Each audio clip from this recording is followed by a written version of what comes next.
For those of you that don't know me, my name is Josh Withers. This is a podcast that is all about weddings. It's a talk show, and today joining me is the infamous Threader. Is infamous Threader? Is that the bio for your book? Maybe. I don't really even know what happened on Threads. Just suddenly I was everywhere. It's Sarah-Louise Steinhardt, although I think your username is still Sarah-Louise Anderson, isn't it? I'm a very stubborn woman. Didn't want to get rid of my maiden name completely, so yes, Anderson is still my online persona. Yeah, I can talk personally to that because so my name is Joshua Withers. I got married to the lovely Brittany in 2012. And when that first happened, she wasn't sure if she wanted to change. And I said, because I'm a modern man that, believes women and listens to my wife. And I think, I just want her to be happy and excellent. And I'm like, cool. Cool. But also, I'm like, it's a good name. Like, what if we said the same name?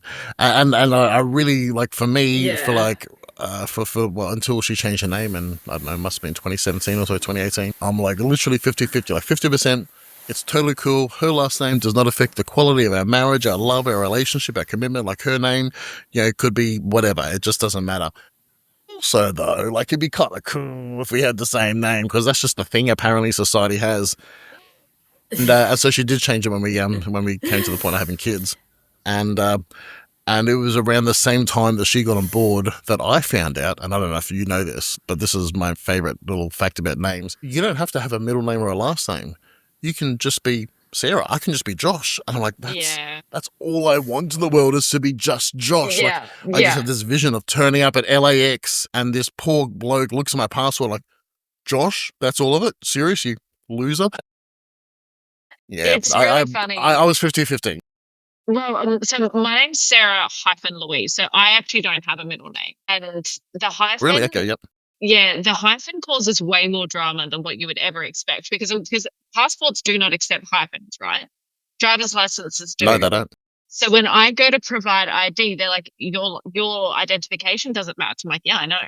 Same as when I did my mortgage application. They were like, you're Sarah-Louise on your driver's license, but your mortgage application is Sarah-Louise. I'm like, that's because your online application form doesn't accept special characters, and apparently a hyphen is a special character. They're like, well, we can't process this mortgage. I was like, that's great. And then, actually, don't worry about the mortgage. I'll take the house. You work out the money. We're good. And when it came to my surname, I have quite a lot of cousins, and most of them are boys. I'm my father's only child. So my surname Anderson in the town that I was born is very well known. My professional career was built on Anderson. My social media presence was built on Anderson, but I also came from a broken family, so I wanted to have the same name as my children, and I wouldn't have expected my husband to not have the same name as his kids, so I did change my legal name to Steinhardt. Part of me was wondering whether or not I take the hyphen out, decided to be annoying and didn't, but I do keep my persona in the professional sense and on social media as Anderson. My surname may be Steinhardt, but I'm definitely an Anderson. I will give the advice for anyone watching or listening about name changing. In Australia, I can only talk about Australian marriage law because that's what I'm well versed in. But when two people get married in Australia, regardless of their gender or anything like that, after you're married, not in your marriage ceremony, but after you're married, you always have the choice of identifying as your birth name, like the name you were beforehand, your married name, which would take on the other person's last name. So one of you, I guess, takes the other's last name, or you can hyphenate. And they're all freebies. And the way you enact that, you don't actually change name, you don't do a change of name certificate or anything like that. You just go to the passport office and the driver's license office. Show them your official certificate of marriage, not the yellow, orangey one, but the one that the birth certificate of marriages offers you. And they'll go, oh, cool, you're married. Here's a freebie, name changed. But if you want to, just say you and Jake wanted to go to, a good name might be Withers. And you're like, that's a great last name. If you guys wanted to both jump on board the Withers last name bandwagon, you would do a change of name. So you'd go to the birth certificate of marriage and say, hey guys, I'm tearing up Anderson. tearing up Steinhardt and embracing the greatness of Withers, or whatever last name you might choose. Stein Anderson or something like that. But well, the other issue that I had as well is I haven't touched on it a lot as yet, but I have a massive medical history. So I've had kidney failure, I've had 14 surgeries, I've had hundreds of hospitals. So I've got four medical history record books, right? And hopefully when you see this on video, they're like 10 centimeters thick each, like each one of these 4 different volumes. And so with the Medicare system, I was one of those people that I actually am in the medical system as Steinhardt and Anderson, because I've been in so many different hospitals and under so many specialists and under so many different care areas. So I'm actually not hyphenated, but I am both names, but that only happens under certain circumstances. I don't know if you knew that, but that's the medical side of it, not the government side. That's the Medicare side. Just as a random tidbit fact. Names are a complex thing, but I'm glad to have you on the show. And I just want to check in because you're you're not fresh to the wedding industry, but you're fresher than some. And you've I feel like you've entered dually, as a bride, because you got married last year. It was a year ago, wasn't it? Yeah. Yeah. So you got married last nearly about 8 months. Yeah. Okay, sure. Yeah, so you got married last year, and you're the proprietor of Noosa Picnics. So you help people with proposals and that kind of thing. So let's have a chat about Noosa Picnics first. How's Noosa going? It's good. It's raining right now, which is miserable. But love the job. I was a real estate agent prior to this, which you were dealing with people predominantly in very stressful situations. Moving house, no matter the circumstances, is stressful. And I've gotten to go into the phase of the excitement part, right? So there's no wedding planning stress. There's no family stress. There's no, the clients and the experiences that I have, every single one of them has been joyous and fun. And, you get to see people in like their most elated state. And it's been such a beautiful change from dealing with people in high pressure situations going into this space of just creating love and joy. So it is, I enjoy it and I love it, and I would love to expand and move into different areas. Become Gold Coast picnics, Byron Bay picnics. We're getting there, but I really, really love it. I really love it. And it would be really kind of cool to, I guess, be in that place as people are on the very early stage of kind of getting married, obviously, and it's not even about marriage. It's just like progressing in their relationship. It's a beautiful time, and it's funny. Weddings are that as well, but obviously you're a couple of $1,000s deeper at that point, and as we're going to talk about, deeper in guest lists and all of that stuff. And so we'll put that aside for a half second. But I wanted to talk about getting married, particularly for you as a Queenslander, because I don't know if you're aware, less people are getting married in Queensland than they ever have. It's the numbers are down. What's going on? You guys, you're not falling in love anymore? Look. Okay, so we planned our wedding before we were publicly engaged, which I think I mentioned the last time that you and I had a chat. Queensland, particularly the Sunshine Coast or any of the hinterland locations, is so expensive. Josh, it is so expensive to get married here. We had 26 people at our wedding. Initially, we invited 32. We had a backyard cocktail wedding at an Airbnb, so we weren't at a wedding venue. Admittedly, we did have cocktails and all of that sort of stuff, but my husband works overseas, so all of our alcohol was bought through duty free. Our food came to about $1,500. My dress was $2,800 odd. I think my husband's suit in total, like his whole outfit, came to be about $1,000. Like that's suit, shirt, belt, shoes, everything that he needed. And our wedding still cost over $60,000 for 26 people. And that was like, our venue was 7.5. The next venue, the venue that I wanted, my dream venue, was at least $18,000 for the 12 hours higher. That was before anything came in. That's no furniture. That was no food. That was no alcohol provisions. That was nothing. That was the venue hire. All of them required you to stay there the night before and the night of, which added an extra cost on top of that $18,000. And it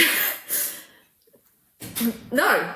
I and like, look, admittedly these venues can hold up to 200 people. We would have had, even if I invited everybody that I wanted to, every single person, without the politics, without all the nonsense that goes on in the wedding invitations, I think we still would have maxed out at 80, and we still would have had to pay the $18,000. So there are some spots that you can elope and you can, which is exactly, we had a micro wedding, I suppose, which was in an Airbnb. We paid a council fee to hold a event for up to 40 people. And then we had to pay for a permit to have a certain amount of cars and bits and pieces on the property. And that cost us about $7,500. And that was inclusive of 3 nights accommodation as well. But we had to bring everything in. Because it wasn't a venue, we had to bring everything in. So it's still equated to be... Did you remember it was at the top of some big mountain that was really hard to get up or something as well? Yep. I really enjoy being difficult. You should see the house that we just bought. Our driveway is about as bad as our wedding venue driveway. But it was beautiful. We could, from where we were, we could see our home. We could see the beach that we got engaged from. It was a stunning view.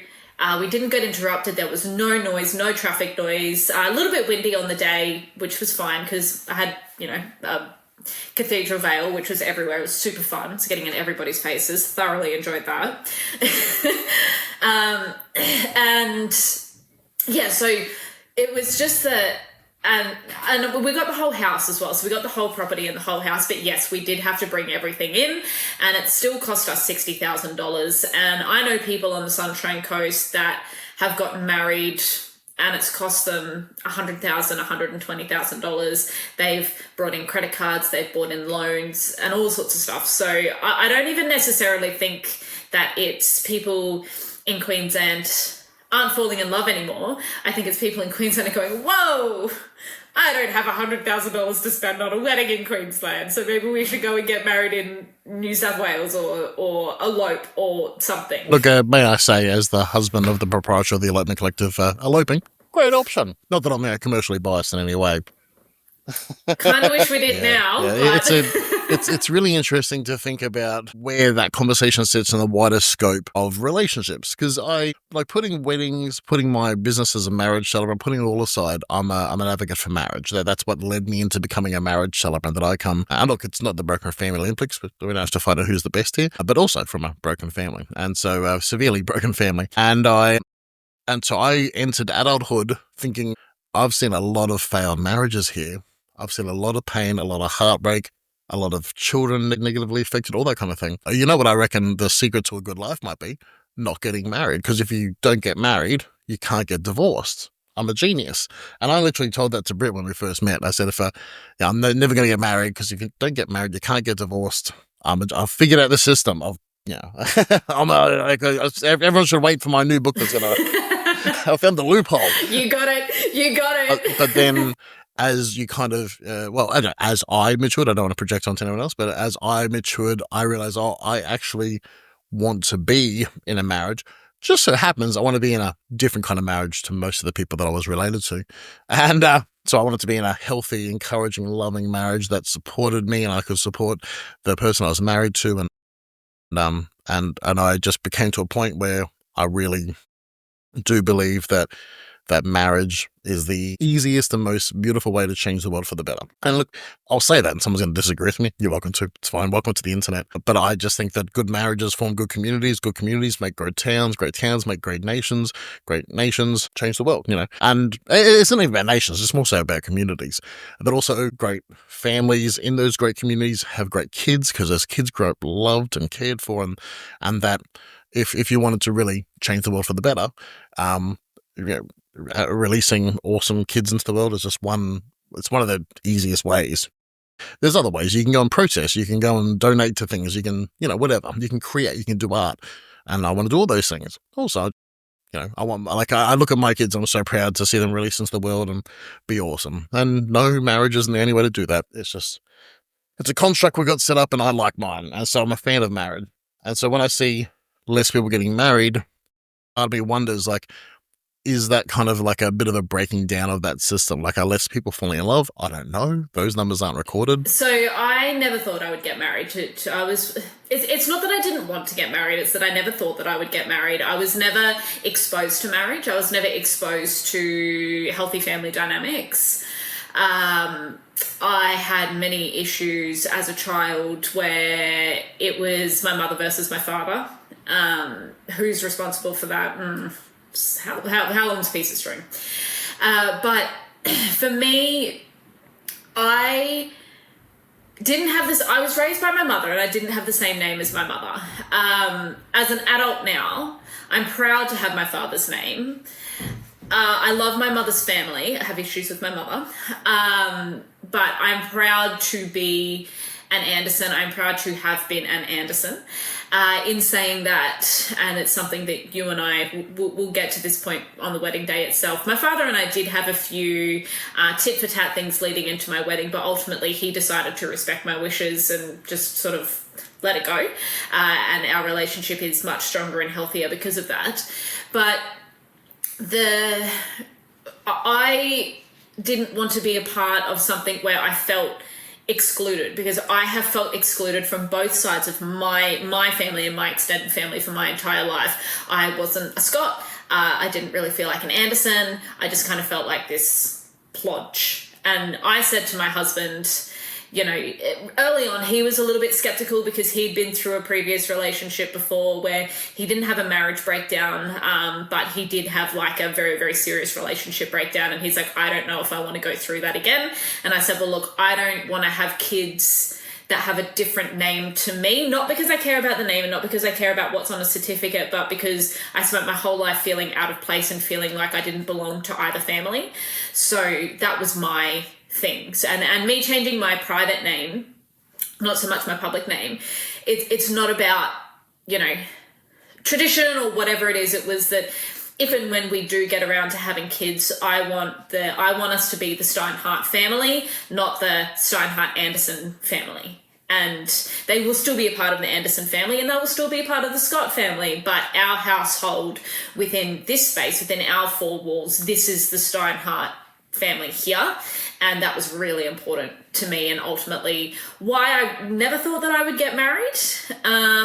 But then when I met my now husband, I was like, okay, you're pretty cool. Let's explore this. I like it. And that's a good reason to get married. And it's funny, like I meet so many people, because when you say you're a marriage celebrant, it doesn't matter what part of the world you're in. When you say you're a marriage celebrant, two different kinds of people appear. One is the person that is married, and you find out about their wedding and their celebrant and funny thing that happened, or the stupid thing the celebrant did, which is way more common than I like to admit. Or it's the other person who isn't married, and it's and you get to find out why they're not married. And it's a little bit like saying you're a priest, and they're like, I do believe in God, or don't believe in God. And you just, I don't know, it's like saying that you're a celebrant triggers something in them that they then have to defend why they're not married. And it's fine. I've got no judgment or care for them. But in that, I always find people who do want to be in a loving, lifelong relationship with someone that adores them and cares for them or celebrate them. But just that word marriage, I feel it's a little bit bruised. It's a bit of a bruised peach in the world. And I don't really know how to solve or fix that. I remember when marriage equality was the big deal, it was that I said in one of the radio interviews I was doing, I said, isn't it great that despite what you think about marriage equality, isn't it great that we're all fighting for marriage? Like, I think that's just a powerful thing, that we're all arguing about what this is and how it matters in the world. And even if you believe the opposite thing, to me, it's just great we're kind of arguing about this, because there's many things we're not arguing about. Sure. So talking about it being your marriage, also, if you and the world didn't know, it also turns out to be that if it's your marriage, it's your wedding. And it's always something interesting in past discussions, because I don't know, in years past, parents had a lot to do with the wedding. Obviously, there's times gone by where parents were the instigators of the wedding, medieval times, etc. Even still today, in some cultures, arranged marriages are still the norm. And I don't know much about that, so I don't really have much of a comment. But even today in Australia, where arranged marriages aren't the norm, parents and people and friends have big opinions on your wedding and who should be there. I can talk about wedding guests till kingdom come, but I want to talk to you about kids at weddings, because kids at weddings is it's a sticky topic, because when you talk kids at weddings, you're also talking about parenting. And I'll go on the outset and say, Britt and I, we love our kids, adore them. If I could put them in my pocket and chew them like bubblegum, I probably would. They're the best people I know. But also love spending time away from our kids, like having a date night, like going a night. We'll sometimes go away for a night to like I don't know, wherever, a hotel, and it's a lovely thing because I love Brit. And it's a weird thing to kind of say publicly, but like Brit's my number one, and the girls are number two, but Weird. like That's Brit's not my number weird. one. That's exactly Yeah. how it should be. But Yeah. yeah, continue. Yeah. Yeah. And that's not even from like I have to choose a point of view. It's just like the kids are a result of our marriage. They're a fruit of our marriage, and they exist kind of under that covering that, like, because Brit and I have got a great relationship. The kids benefit from that. So it's not even like we're having a break from the kids. It's like, hey, kids, you're going to have a better life. You're going to be healthier and awesome because Brit and I do this. And so that's not how everyone parents / some kids just require more of their parents. And I'm not a child raising psychologist expert human, so I won't make comments on that, but other people might. Which leads us to weddings, because you invite someone to the weddings and sometimes you're not inviting their kids. So What look, did you do at your wedding? we didn't. Okay, so the invitation said, "We love your children, but please organise other care for them for the day." Right. So where we got married, it was a working cattle farm on the edge of a cliff. There was no fencing. There was a pool with no fencing. I looked at it and I went, "Children, not the place for them." Now, my husband's best man had a kid. The bridal party to me is always an exception to rules, right? Because they put a lot of effort into the wedding. They plan your bucks, they're involved on the day. You rely on them very heavily for support and for help. And the way that what we decided, and this might not be what everybody thinks, and that's perfectly fine. But what we decided was our bridal party does get a bit of exception and a bit of lenience, considering as my maid of honor was flying from Darwin and his best man was flying from Sydney. They didn't have anyone to look after the kids, and they were staying at our wedding venue because we had the accommodation for the weekend. And so we were like, "Look, you're the best man. We want your partner to be there. Bring your kid. You guys aren't local. Bring your kid." And then my cousin had a baby that was 6 weeks old. To me, that's not a kid. That's a dependent jelly bean. That's not a child. Literally. It's a blob. And look, this may trigger something in people, and I don't want to say it to hurt people's feelings, but the reason why we did not want children at our wedding was because this wasn't a family photo. We didn't want your kids in our photos, right? We didn't want the photographer to be spending time taking photos of children, doing this, doing that. We wanted our day to be about us. We wanted our photos to be about us. We just wanted it to be about us without parents running around and having to pick up after their kids and make sure their kids were safe and get photos and just all that stuff that goes on. So we were like, no kids, right? Now, this caused a huge rift with a few of our guests. My only comment to that in this particular circumstance is you have destroyed a lifelong relationship over one day. One day. We never would have been upset or angry if you didn't come because you had to look after your kids, because your children and your family are your number one priority. If you said to me the morning of the wedding, "Hey, look, my kid's sick, I can't come, I'm so sorry with RSV," go and prioritize your children. Your children are more important than my wedding day to you, right? That's perfectly fine. It also resulted in people who had already RSVP'd within the 7 days. So, you have 7 days to give your final numbers. And 2 days before the wedding day, they pulled out. So we still had to pay to them when they put out 2 days before our wedding. And it really just bothered me because it was out of spite, because we were like, no kids, right? Like just no kids. And one of my oldest friends, she wasn't in the bridal party, but she was my backup bridesmaid. So my maid of honor was very heavily pregnant. And I was like, if something happens with her, you are going to be stepping into her place because you know me, you've been involved in the planning. She's a really good friend of mine. She aligns with my morals and my values. Her husband was actually deployed to war 12 hours before our wedding. 12 hours her husband was on a plane Crikey. going to war. And she was like, I don't know what to do because he was going to look after their 3-month-old for the wedding. And she's like, I just won't come. It's like, nope, already had 2 people pulling out, paying for seats that aren't getting filled. I don't care. Your husband's going to war. Major exception, right? Like that wasn't my husband's being and doesn't want to look after my daughter. That was my husband's going to war to evacuate Australian citizens from a war zone in Also, Lebanon. 3-month-old, like we're not walking, like probably not crawling. Like it's kind of still in the jelly bean phase. But she'd also gone through the stage of getting her daughter used to bottle feeding. So when I told her when my wedding was, she prioritized getting her daughter on a bottle to a certain period of time, making sure that she was okay for 6 hours on her own. She was actually taking steps to prepare her child for being without her for 6 hours, right? And I knew that she was because I was involved in that process with her. And on the wedding day, so I said, look, bring her, just bring it because I'm not losing another seat. I want you there. Your husband's at war. Just bring the child, right? She timed her naps that day so that her daughter was asleep during the ceremony. Didn't hear a single peep, didn't see the child. She looked after my dog because Nala had stage 5 leukemia and I really wanted her to be there. So and Jacinta had looked after her a lot. So she was looking after the dog for the duration of the ceremony. And that child and the best man's child heard nothing out of it. The jelly bean was asleep, heard nothing out of it. All of these people prioritize naps and cycles around our ceremony and then removed themselves after the ceremony to go and deal with the kids. The other thing that I really, really respected, and I knew that she would do, and I trusted that she would do, is there is not one single photo with that baby. Because Jacinta went, Sarah doesn't want children at her wedding, therefore my child is not in any of these photos.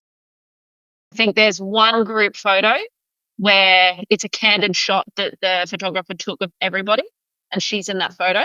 But every time the photographer was walking around, she removed the child. She made sure that she went above and beyond to make sure that it wasn't interrupted. During the first dance, child wasn't there. During the dinner, she fed it, went back to sleep. So there was these provisions put in place that I knew that she would put in place, and she wouldn't make the day about her and her kids. And that was sort of like, to me, I knew that she would do that. So, and we'd already lost 3 seats that we'd already paid for. It's like, I'm not playing that game. Just bring her and just do the best that you can. The overflow from that is there has been relationships that have been severed, very long-term relationships that have been severed because people's children weren't invited, exited after RSVPing for spite. I don't know that it was out of spite. You can't tell me that it wasn't. But to me, I'm looking at it and I'm going, for the sake of one day, you have pulled apart lifelong relationships. This is the tricky thing with weddings, right? I walked myself down the aisle. At first, my father had an issue with it. I said to him, I want to do this. This is my day and this is what I want to do. And if you have that much of a problem with it, you don't have to come. And he was like, okay, well, coming and being present at your wedding is more important to me than walking you down the aisle. So if that's what you want to do, I respect that, right? That's a huge thing for a father to let go of. And yet the relationship and the rest of our lives, he decided was more important than walking me down the aisle. And this is the part about weddings that I'm really passionate about, is it wasn't about you. It wasn't about your kids. It wasn't about my father. It wasn't about the fact that my father wanted to walk his only child and only daughter down the aisle. It was about the fact that I wanted to do that myself because my husband and I paid for everything. No one gave us a single cent towards our wedding. We paid for everything, right? It's not, you're not giving me away, I'm giving me away. And I want to walk myself down the aisle. And he was like, all right, cool. And that was it. And big permission to anyone in the world that doesn't want a father to walking down the aisle. Like, you don't have to, you can. Like, it's fine to do that. Also, 10 million % fine to not do it as well. I love it. Walk me down the aisle. Nala walked me down the aisle. And it was, she was my flower girl. She's since passed away. But and that's what I wanted. And I opened the door and I got out of the car and I knew what she would do. And she ran over and then she walked ahead of me and she came. And there's this photo, and you've probably seen it because it's like my favorite photo in the world. My husband and I are standing at the altar And she plopped herself right in the middle of the aisle, just right in the middle of everybody. And there's just this one shot of Nala, myself, my husband, and our celebrant. And it's iconic. And I'm just like, oh, it was just everything, right? It's my favorite photo of the whole day. Love it. But it was just the things that we decided what was important to us before we even got engaged. We planned and paid for our entire wedding before we announced our engagement. I'm so glad that we did, because otherwise I probably would have allowed these opinions and stuff to alter the decisions that I made and the decisions that we made. But because I'd planned it all and done it all, my invitations were designed, our venue was booked, our numbers were done before I even had a ring on my finger, all of this was done. I'm so grateful to past Sarah and past Jake for making that decision to do that, because it meant that we came from a place of strength to withhold our boundaries. And sure, there's some bruised relationships, but that's not our doing. And it's just a matter of, if one single day is more, if one day is more important to you than the relationship that you have with your family for the rest of your life, your family, your friends for the rest of your life, is that really a relationship worth saving? Some would argue yes, I would argue no. Yeah, that's just me. You know, the only advice that I ever offer new parents, but only even if, I don't know, if we even edge towards advice, well, because who needs Josh's advice on parenting and like, I've got nothing good to say.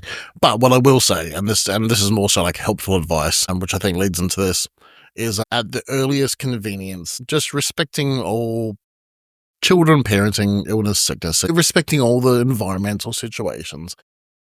Figure out how to start locking your kid into other people's laps pretty quickly. Grandma, auntie, uncle, best mate, whoever it is. And the main reason for that is your own mental health, that you can go and have a coffee with your partner, have eventually maybe a night away, even just a dinner or a breakfast date, just so that you can parent amazingly, because you've just had that 3 seconds of just off pressure, like pressure release time with your partner.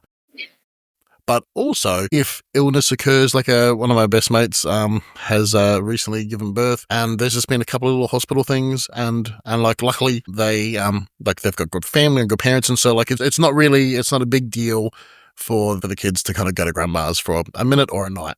Yeah. And that's so cool. So it's not this like, oh my gosh, I've got to go to hospital and I've got a child to try and keep safe or whatever. You know, it's just not an issue. And so that's always my advice. It's just like, from the earliest convenience, respecting all the stuff, try and put your kid in someone else's lap pretty early on. Also, because you know the kids that don't like other people, it's because from an early age they weren't with other people, they're just with you guys. Anyway, that's Josh's like advice. That's very similar to Nala, right? And she was a dog, and dogs aren't as hard, but Nala had stage 5 chronic leukemia. It was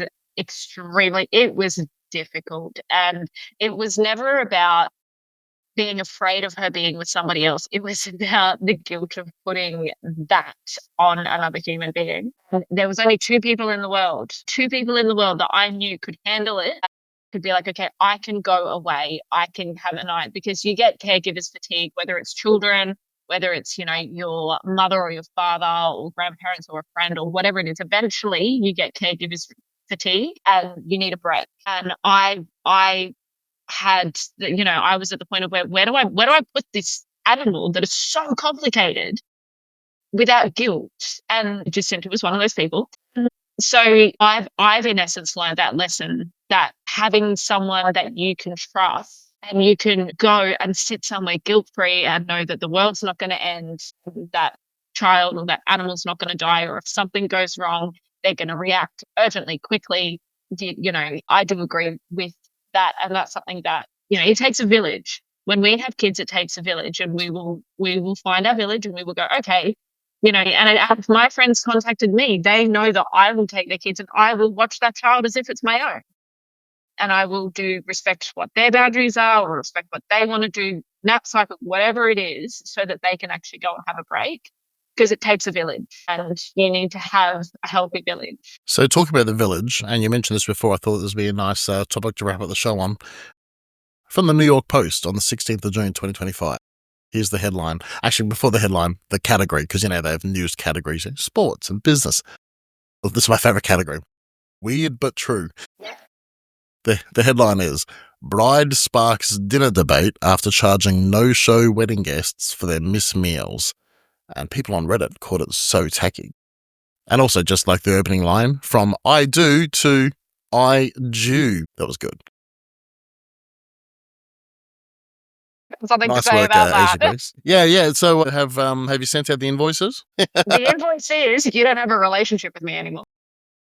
Yeah. Hey, I heard something similar from someone a long time ago that if a friend, like if you lend money to a friend, or if a friend owes you money and they don't pay, consider that the amount of money you lost. Consider that payment for finding out what the relationship was worth. And gosh, that's yeah. So for me, so we had a backyard cocktail party, right? And I went through my list of people and I found out because there was obviously a large portion of my husband's a miner, right? And my family, my family comes from the country. They're farmers, they're tradies, they're kind of rough sort of men, right?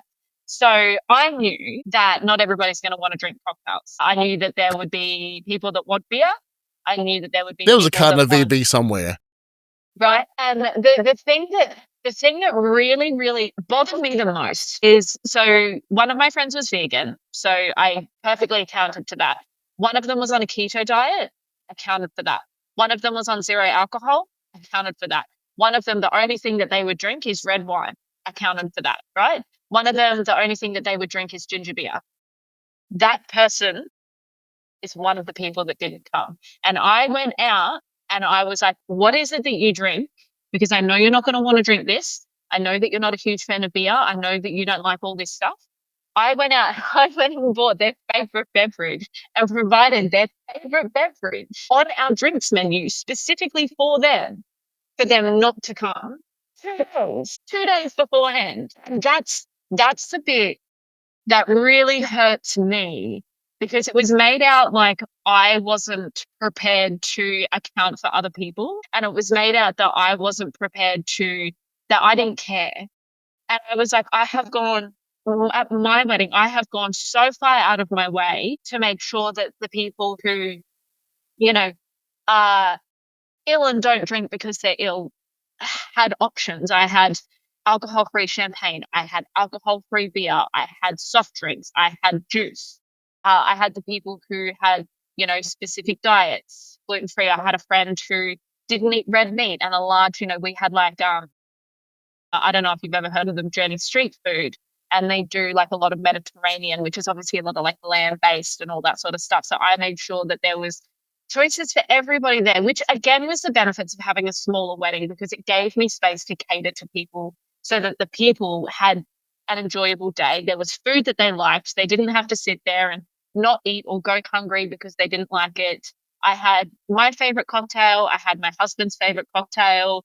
I ran a quick survey of the women. What do you drink? What do you like? So I had certain spirits, had certain cocktails, and had all of that on the menu and available, and had, ginger beer. I personally don't drink ginger beer. And this comes down to good relationships and not good relationships, right? Because I was really upset over that part of it. You don't want to come to my wedding. That's cool. But please don't make out like I didn't put some effort in for you to be Please there. don't make me buy ginger beer. And so I told one of my friends how upset I was. And I was like, I'm going to have to leave this wedding with a whole bunch of damn ginger beer that's never going to get drunk and is going to sit in my cupboard for the rest of eternity. So do you know what my friend did? She went behind the bar. I didn't know that she did this until later. And this is why I choose the friends that I have. And she was like, I need every single can of the ginger beer that is behind the bar. I need you to give it to me right now. And she put it in front of every single person on the table. She's like, you will drink this. You will drink every single one of these. Not a single This is one of almost these like leaves this wedding. it's like a blood of the lamb kind of religious sacrifice kind of thing. I didn't know that she did that, right? So she actually did that while we were getting our photos taken. And she's like, no ginger beer. Sarah doesn't see ginger beer. And there was none. There was not a stick of ginger beer left. We had heaps of alcohol left, right? Because Jake, like I said, Jake bought it all through duty free. So we had like massive 1 liter bottles of spirits and stuff. So we had heaps left, which is fine.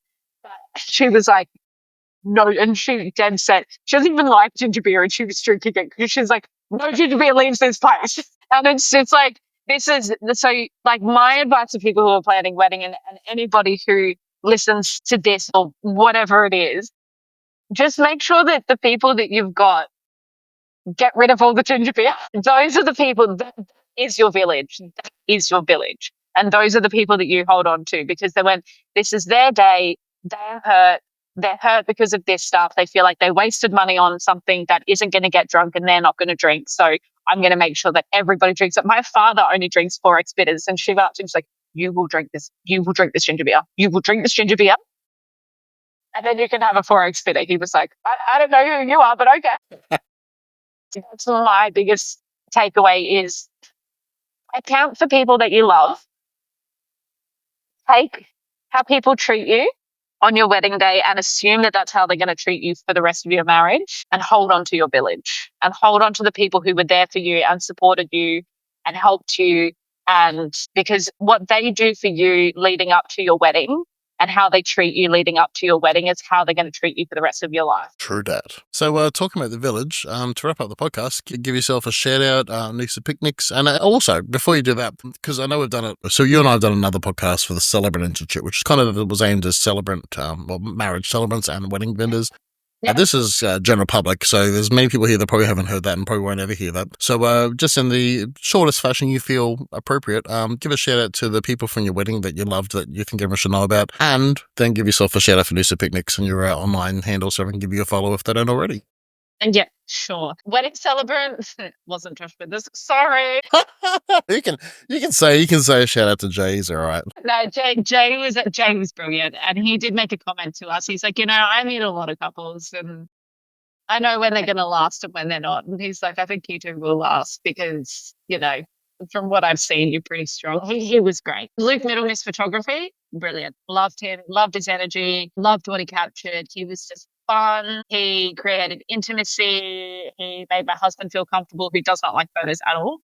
And he prioritized what I wanted. He went, okay, well, what do you want? What don't you want? And he really, really focused on that. Rolling Scissors hairdressers, they knew that my mother wasn't at the wedding and she took on the role of really helping me get dressed and helping me get ready and putting my veil in. And she made me feel really special. She really did. Just made me feel like someone cared. And she gave me some really good motherly advice that she didn't have to do. She was my hair stylist, not my mother. She was fantastic. The Noosa bartenders were our cocktail makers, brilliant guys, really supportive, and say it with lights. So we had our custom lights set up. They came up the day before. I had to put up probably over 2,000 fairy lights. And I don't know if you've seen a photo, but we actually had a fairy lights come off the house and then cascade down. So during the sunset, it was like kind of glowy fairy lights, but then during the reception it was literally like, and it was all I wanted was to just get married under a sea of fairy lights, and it was exactly that. And call me Will, he is so much fun. Just awesome musician, a really good guy, DJ. And there's this video of me, and it was just me on the dance floor, and he created such a vibe, and it was just me on the dance floor. I think I was twerking or doing something absolutely ridiculous for a bride to be doing on a wedding day. And he was just in there with me, and he just made it really fun. And there was obviously a lot of other really, really wonderful vendors, but if I was to give a shout out to the guys that I just made my day easier and knew about a bit of the drama and catered to the drama, it would be them. And then, yes, Noosa Picnics. Can I say on Will as well? Yeah. On Will, it's not just a wedding industry thing. This is also just across the world. But there's a lot of people who are creators, so they're great at floristry or whatever. Insert art here. They're great at that. And maybe they aren't good at perhaps the logistics of doing their art in the context of a wedding, or maybe they suck at business, but Will doesn't. So I did a wedding with him up at the hinterland on the sunny coast, and the rain was off and on, and he was just like all over like a wet rag. He was just professional and good and made it happen, and there was good music and everything happening the whole time, and he knows his gear. Gosh, the number of musos and DJs that don't know their gear blows my mind. So yeah, extra shout out to Will. My auntie came and stole the microphone from him when he was playing Sweet Caroline, and he just kind of let her have it. There's literally this photo. It was so great. She's just sitting there. She's just like walks up, takes a microphone and starts singing. He's like, all right, this is what we're doing. So funny. And then, so Noosa Picnics. So I am the stylist and director of Noosa Picnics. We do soirees, hens, love hens. They're super fun mornings. So bridal breakfast with your bridal party, and My favorite. Well, that's really nice. I hadn't thought about that. That's cool. Yeah. It just sort of gives you like a moment to sit down and celebrate with your girls and your mother and whatever, whoever it is. And then obviously, proposals. So I do planning. I'm doing one with Will later on in the year. He's coming in doing live music at the proposal. So we go small, we go big, we do like intimate, we do large. I do all the planning, I do all the location scouting, I do up all the setups, bring in all the food, do everything. So really, really, really love the proposal side of it. Enjoy the soirees, enjoy the hands nights. I really do enjoy those as well. But the proposal parts there and personalizing things, probably much to how you like your celebrants. Just creating something that's unique and personal to that person.